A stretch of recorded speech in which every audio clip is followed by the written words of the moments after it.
नमस्कार।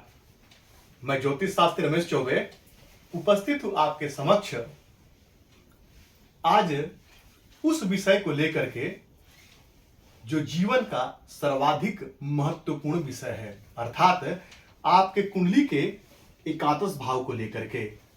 ये जो एकादश भाव जो है, ये प्रत्येक व्यक्ति के जीवन में अत्यंत महत्वपूर्ण भाव है, क्योंकि कहते हैं कि पापी भी पुत्र और धन की कामना करता है। तो आपका जो एकादश भाव है वो ये दिखाता है कि जिंदगी में किस मार्ग से या क्या कार्य करके आप धन प्राप्त करेंगे। एकादश भाव इतना महत्वपूर्ण है कि यदि आपके कुंडली में एकादश भाव आपका ठीक है तो समझिए कि व्यक्ति धनवान तो होगा ही होगा, क्योंकि वो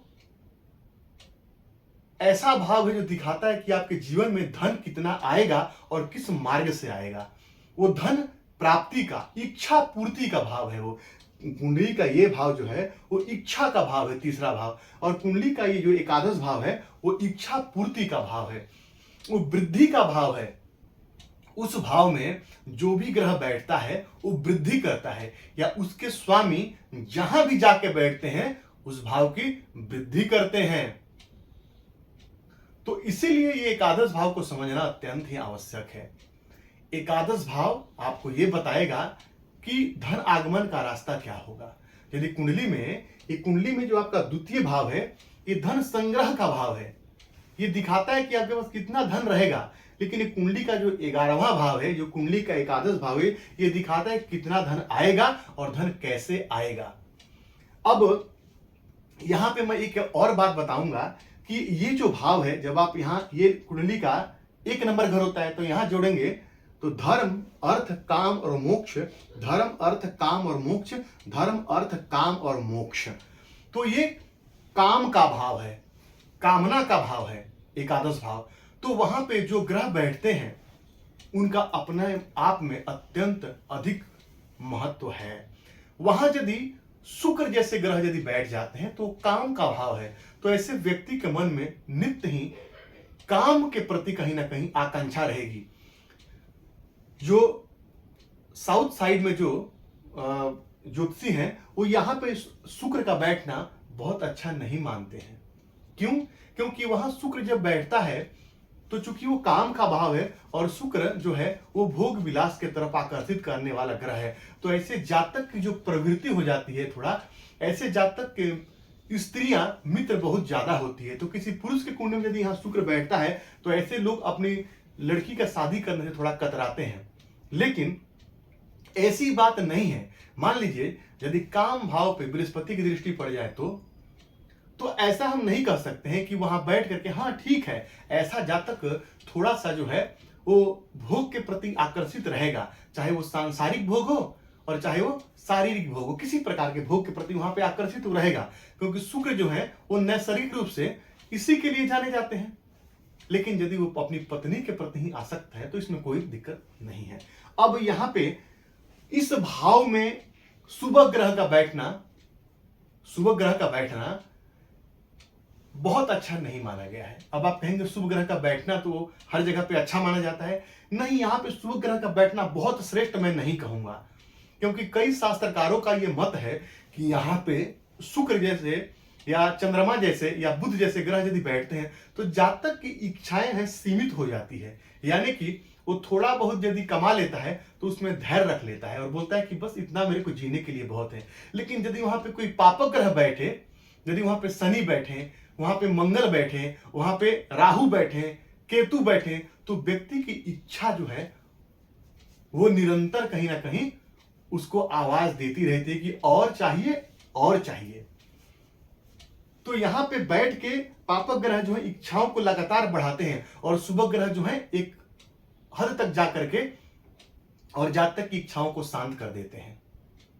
यहां यदि शुभ ग्रह बैठे यदि कुंडली के एकादश भाव में तो जातक जो है वो शुभ मार्ग से धन कमाता है, अच्छे कार्यों से धन कमाता है। लेकिन वहीं यदि यहाँ पे कोई पापक ग्रह बैठ जाए, जैसे मैंने आपको बताया सूर्य, मंगल, राहु, केतु, तो जातक जो है वो गलत मार्ग से भी धन अर्जित करने लगता है और धन उसके पास आता है। अब यहां पे जो ग्रह बैठेंगे अपना प्रभाव तो देंगे ही, लेकिन साथ ही साथ यहाँ पे ग्रहों की दृष्टि का भी पढ़ना अपने आप में बहुत श्रेष्ठ माना गया है। यहाँ पे यदि पंचम भाव में आपके जितने भी, सभी लिखा मैंने, सभी ग्रह, जितने भी ग्रह पंचम में बैठे हैं उन सबकी दृष्टि यहाँ पे पड़ेगी, क्योंकि ग्रह जहां बैठते हैं वहां से ज्यादा प्रभावशाली जहां वो दृष्टि देते हैं वहां होते हैं।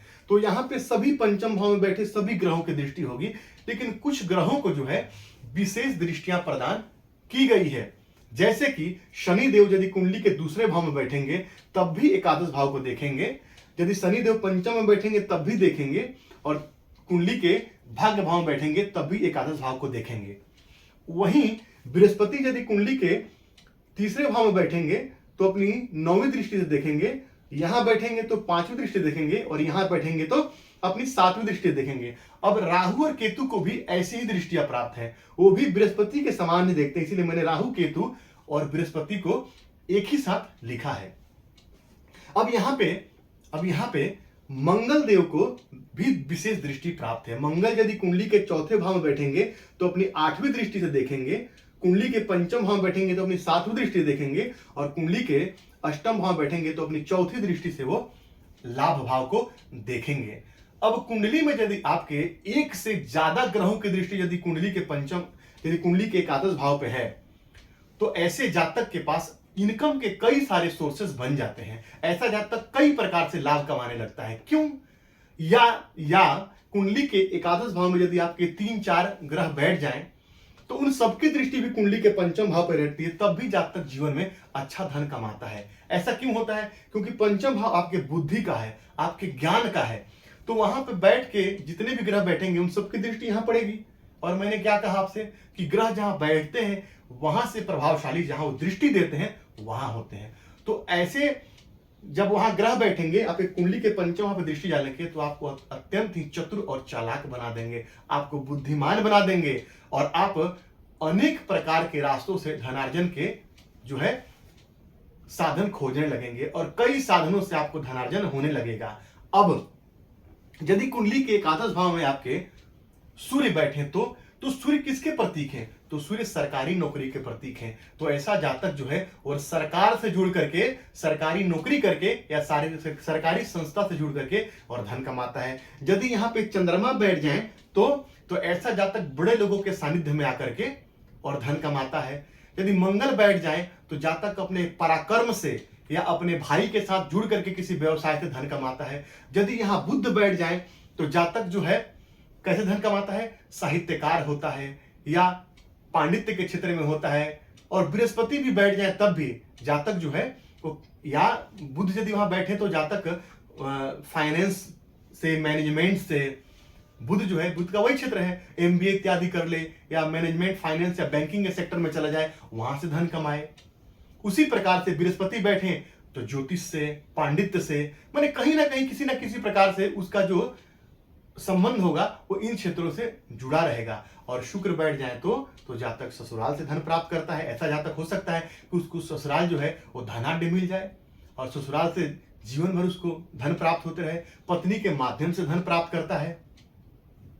शनि बैठ जाए, राहु बैठ जाए, केतु बैठ जाए तो जिंदगी में कई प्रकार के रास्तों से, माने सत्कर्म से भी और एन केन प्रकेण किसी प्रकार के भी तरीके से यहां जातक धन कमाने लगता है, और वो धन उसको रास्ता भी है। यहां बैठे पापक ग्रह से यदि धन आता है तो रास्ता भी है धन। तो इस प्रकार से एकादश भाव में यदि एक ग्रह बैठे तो इस प्रकार से आपको इन रास्तों से आपको धन आता है, और आपको इन रास्तों पे जो है ट्राई करना चाहिए। अब शनि यदि वहां बैठ जाए, मान लीजिए 84 या ठीक ठाक बैठ जाते हैं यदि, तो शनि जो है वो किसके कारक हैं? लोहे का कारक है। तो रेलवे में नौकरी के चांसेस बहुत ज्यादा बन जाते हैं, मैंने देखा है यदि यहाँ शनि बैठे, क्योंकि ट्रेन किसकी है? लोहे की है। तो लोहा यानी कि रेलवे सेक्टर में नौकरी के बहुत ज्यादा चांसेस वहां पे बन जाते हैं। अब एक बात और समझिए, यदि आपकी कुंडली के एकादश भाव के स्वामी यदि ये केंद्र में यानी कि यहां और यहां बैठ जाते हैं तो अत्यंत श्रेष्ठ। साथ ही साथ यदि कुंडली में यहां बैठ जाए या यहां बैठ जाए तो भी बहुत श्रेष्ठ हो जाता है, क्योंकि यदि आय भाव का स्वामी केंद्र या त्रिकोण से संबंध बना ले तब भी जातक धनवान होता है और ऐसे जातक के पास धन होता है। साथ ही साथ यदि आपके कुंडली में धन भाव के स्वामी यहाँ पे आय भाव के स्वामी जाके धन भाव में बैठ जाए तब भी जातक धनवान होता है। और यदि धन भाव के स्वामी आके आय भाव में बैठ जाए और मान लीजिए कि आपके आय भाव के स्वामी आय भाव में ही हो और धन भाव का स्वामी भी कुंडली के आय भाव में बैठ जाए तो महाधनी योग का निर्माण हो जाता है। साथ ही साथ यहाँ के स्वामी यदि यहाँ बैठ जाए और यहाँ के स्वामी के साथ ही बैठ जाए तो अत्यंत धनवान होने का योग बनता है।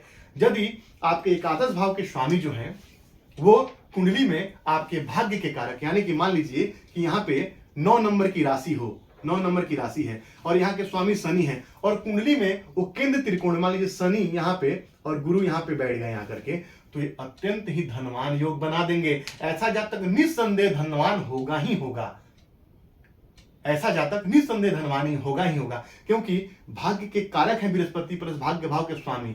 ऐसे भी यदि भाग्य के कारक बृहस्पति हैं, यदि अकारक भी यहाँ पे कुंडली में, जैसे कि मान लीजिए, जैसे एक एग्जांपल आपको देता हूं, तुला लगन के कुंडली में मान लीजिए मंगल देव जो है वो कुंडली में यहां मंगल की राशि आएगी और यहां मंगल की राशि आएगी और वो कुंडली के भाग्य भाव में जाके बैठ गए, या कुंडली के त्रिकोण में यहां आके बैठ गए तो यहां दिग्बली हो जाएंगे, या कुंडली में यहां आके बैठ गए तो यहां उच्च के हो जाएंगे, क्योंकि यहाँ पे कालपुरुष या क्यों पे यहाँ पे जो तुला लगन में 10 नंबर की राशि यहाँ पे आएगी। तो ऐसे में यहाँ पे मंगल अकारक होते हुए भी कहीं ना कहीं जातक को धन प्रदान करेंगे। तो ये मत देखिए कि कुंडली में आपका वो ग्रह जो है कारक है कि अकारक है। यदि वो कारक है आपके कुंडली में, चाहे अकारक है, लेकिन वो धन भाव का स्वामी है या कुंडली में लाभ भाव का स्वामी है और कुंडली में उसका प्लेसमेंट बहुत अच्छा है, केंद्र त्रिकोण में है और भाग्यपति कहीं गलती से मान लीजिए कि मंगल आपके कुंडली में यहां आके बैठ गए तुला लगन की कुंडली में और बृहस्पति की दृष्टि यदि मंगल पे पड़ जाए या बृहस्पति यहां बैठे तब भी बृहस्पति की दृष्टि पड़ जाए तो बृहस्पति किसके कारक हैं? भाग्य के कारक हैं। तो जातक निस्संदेह धनवान होगा, जातक के पास धन होगा। ऐसा जातक चाहे किसी भी परिवार में जन्म ले, लेकिन कहीं ना कहीं धन उसके पास आएगा ही आएगा। लेकिन एक बात आपको सदैव याद रखना चाहिए कि बिना कर्म किए धन की प्राप्ति के बारे में सोचना निर्मूल है। कर्म तो करना ही पड़ेगा।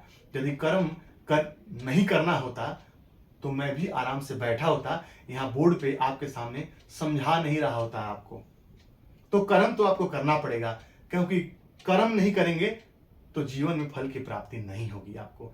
तो यदि योग बना हुआ है तो सही दिशा में जाकर के मैंने जिन मार्गों से बताया आपको कीजिए, निस्संदेह उस मार्ग से धन आपके पास आएगा और आपको लाभ होगा। अब यहाँ पे एक बात और समझिए, मान लीजिए कि कुंडली में कहीं ना कहीं धन के योग बन रहे हैं लेकिन धन आपका आ नहीं रहा है, तो आपको एक चीज देखना है। क्या देखना है?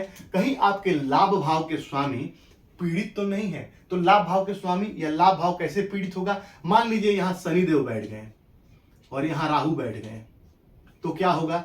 तो वो क्या करेंगे कि मिल करके लाभ भाव को पाप कर्तरी दोष में डाल देंगे। तो ऐसे में कई बार धन आते आते रुक जाता है, धन आता नहीं है और धन आने में समस्या होती है, या आपके जो लाभ भाव का स्वामी बहुत पीड़ित भी हो जाए तब भी कहीं ना कहीं धन आने में समस्या होती है। साथ ही साथ यदि आप एक कुंडली में यहाँ पे चंद्रदेव बैठते हैं तो आपको पता है कि चंद्रदेव का स्वभाव कैसा है? 15 दिन बढ़ना और 15 दिन घटना। तो ऐसे में किसी किसी महीने आप लाखों रुपए कमाएंगे, उसके अगले महीने आप 2 लाख कमाएंगे और पता चला कि तीसरे महीने में आप 10,000 पे ही रह गए। क्यों? क्योंकि चंद्रमा बढ़ते और घटते रहते हैं। तो ऐसे में जातक का जो इनकम है वो बड़ा फ्लक्चुएट होते रहता है, यानी कि कम बढ़ता आता जाता कम बेसी होते रहता है। तो इसीलिए यदि यहाँ पे चंद्रमा बैठे हैं तो आपको हमेशा धन को जो है वो उचित रास्ते पे रखना है। यानी कि मेरे कहने का मतलब है कि यदि आपके पास बहुत ज्यादा धन आए तो उसको अपव्यय नहीं करके कहीं ना कहीं उसको रोक के रखिए, ताकि जिस महीने आपको कम इनकम हो उस महीने आपके वो काम आए। तो इस प्रकार से आप इस चीज को देखिए। अब मान लीजिए यदि धन आपके पास नहीं आ रहा है, यदि आपका भाव पीड़ित है, तो क्या करना चाहिए आपको? तो नित्य बिल्कुल नियम बना लीजिए। यदि घर में आप श्री यंत्र स्थापित किए हैं स्फटिक का, तब तो सर्वश्रेष्ठ है। तो स्फटिक के श्री यंत्र के सामने बैठ के या मां लक्ष्मी के प्रतिमा के सामने बैठ के, फोटो के सामने बैठ करके और शुक्रवार से प्रारंभ करके कनक धारा स्तोत्र और श्री सूक्त का पाठ जो है वो संकल्प लेके शुरू कीजिए और लगातार लंबे समय तक कीजिए। निस्संदेह जो है आपके पास धन आएगा ही आएगा।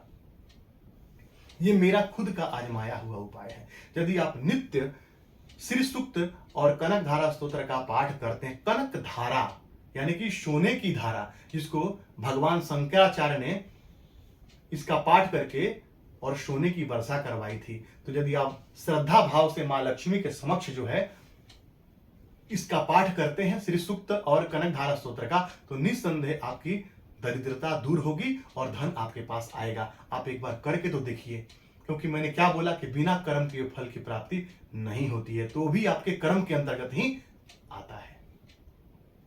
तो आप देखिए आपके कुंडली में एकादश भाव में किन ग्रहों की दृष्टि है और कौन से ग्रह वहां पे बैठे हैं, उस मार्ग में प्रयत्न कीजिए, लाभ आपको निस्संदेह होगा।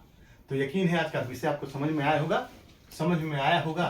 तो मेरे चैनल को लाइक और सब्सक्राइब जरूर करें और मुझसे व्यक्तिगत किसी विषय पे आप जानना चाहते हैं तो दिए गए नंबर पे संपर्क कर सकते हैं। आपका दिन मंगलमय हो। इसी मंगल कामना के साथ आज के लिए इतना ही। नमस्कार।